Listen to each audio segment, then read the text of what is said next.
বিএনপিকে রাষ্ট্রীয় ক্ষমতায় দেখার জন্য প্রায় এক যুগ ধরে ভাত না খেয়ে থাকা ঝিনাইদহের সেই নিজামুদ্দিন মণ্ডলকে উন্নত চিকিৎসার জন্য ঢাকায় আনা হয়েছে। বিএনপির ভারপ্রাপ্ত চেয়ারম্যান তারেক রহমানের নির্দেশে বুধবার দুপুর 1টার দিকে ফরিদপুর মেডিকেল কলেজ হাসপাতালে তাকে দেখতে যায় কেন্দ্রীয় বিএনপির একটি প্রতিনিধি দল। পরে চিকিৎসকদের পরামর্শে তাৎক্ষণিকভাবে তাকে ঢাকায় নেয়ার সিদ্ধান্ত হয়। ঝিনাইদহের মহেশপুর উপজেলার বাঁশবাড়িয়া গ্রামের বাসিন্দা নিজামুদ্দিন মণ্ডল 2014 সালে ঝিনাইদহের মহেশপুরে বিএনপির প্রতিষ্ঠাতা শহীদ রাষ্ট্রপতি জিয়াউর রহমানের শাহাদাত বার্ষিকী উপলক্ষে কাঙালি ভোজের আয়োজন করা হয়। ওই অনুষ্ঠান আওয়ামী লীগের হামলায় পণ্ড হয়ে যায় এবং রান্না করা খিচুড়ি নষ্ট করা দেখে প্রতিজ্ঞা করেন তিনি আর ভাত খাবেন না। যেই প্রতিজ্ঞা সেই কাজ। এরপর থেকে শুধু রুটি কলা খেয়ে থাকেন তিনি।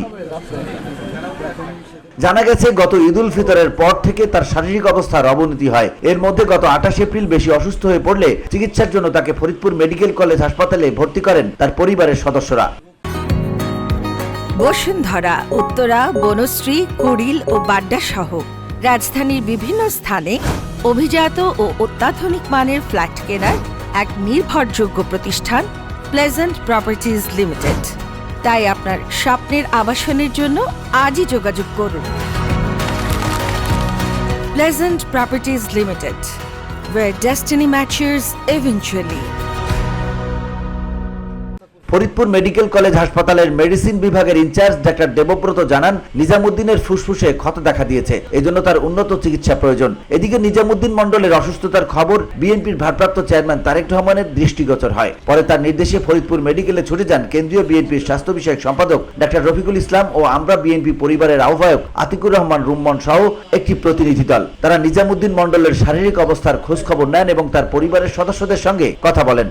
বিএনপির একজন সমর্থক বা কর্মী লেভেলের, ঝিনাইদহের মহেশপুরের বাঁশখালী ইউনিয়নের বাঁশবাড়ি ইউনিয়নের তিনি বাসিন্দা।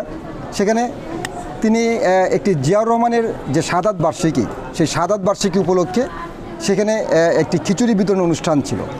কিন্তু সেই খিচুড়ি বিতরণের অনুষ্ঠানে দেখা গেছেন যে তখনকার ফ্যাসিস্ট রিজমের যে সরকারের যে দালালরা, তারা তখন তাদের এই খিচুড়িগুলো ফেলে দেয় এবং ওই দিন থেকে সে পণ করেন যে তিনি বিএনপি যদি সরকারে না আসেন ওই দিন পর্যন্ত তিনি আর ভাত খাবেন না।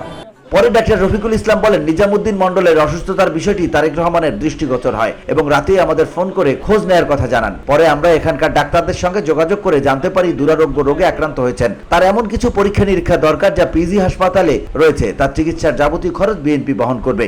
অনেক রাতে যখন এই সংবাদটি আপনাদের মাধ্যমেই যখন আমাদের দলের ভারপ্রাপ্ত চেয়ারম্যান জনাব তারেক রহমানের দৃষ্টিগোচর হয়, তিনি ওই রাত্রেই তখন আমাদেরকে যখন ইনফর্ম করেন, আমি ধন্যবাদ জানাই যে এই ফরিদপুর মেডিকেল কলেজের চিকিৎসক বৃন্দকে, যারা ওই রাতেই আমি তাদের সাথে কানেক্ট করে এবং তার সাথে ভিডিও কলে, নিজামুদ্দিনের সাথে ভিডিও কলে কথা বলি এবং আমরা জানতে পারি যে তার একটি দুরারোগ্য রোগ হয়েছে, যেটি আমরা সাসপেক্ট করছি যে লাংয়ের কোনো ক্যান্সার জাতীয় কোনো কিছু হচ্ছে কি না। তাই এই চিকিৎসাটির জন্য আসলে একটা অ্যাডভান্স সেন্টারে, যেখানে মাল্টিডিসিপ্লিনারি সেন্টার, সেখানে টার্সিয়ারি লেভেলে তার চিকিৎসাটি হওয়া দরকার।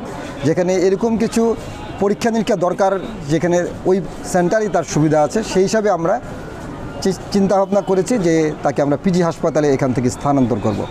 এবং আমাদের দলের ভারপ্রাপ্ত চেয়ারম্যান আমাদেরকে সেই নির্দেশনাই দিয়েছেন যে তার তাৎক্ষণিক এখান থেকে আমরা যে ডিসিশনটা নিব, সেটার জন্য তাকে যদি দরকার হয় তাহলে যেন আমরা সেই হায়ার সেন্টারে যেন তাকে নিয়ে যাই। বিএনপির এই কেন্দ্রীয় নেতা বলেন, নিজামুদ্দিন বিএনপির একজন সমর্থক। তার যে প্রতিজ্ঞা এবং দলের প্রতি তার যে ভালোবাসা, সেই ভালোবাসার প্রতি শ্রদ্ধা জানিয়েছেন তারেক রহমান। এছাড়া তার মতো যেসব নেতাকর্মী বা সমর্থক রয়েছেন প্রত্যেকের খোঁজ খবর নেওয়া হবে। BOD Bangla news desk.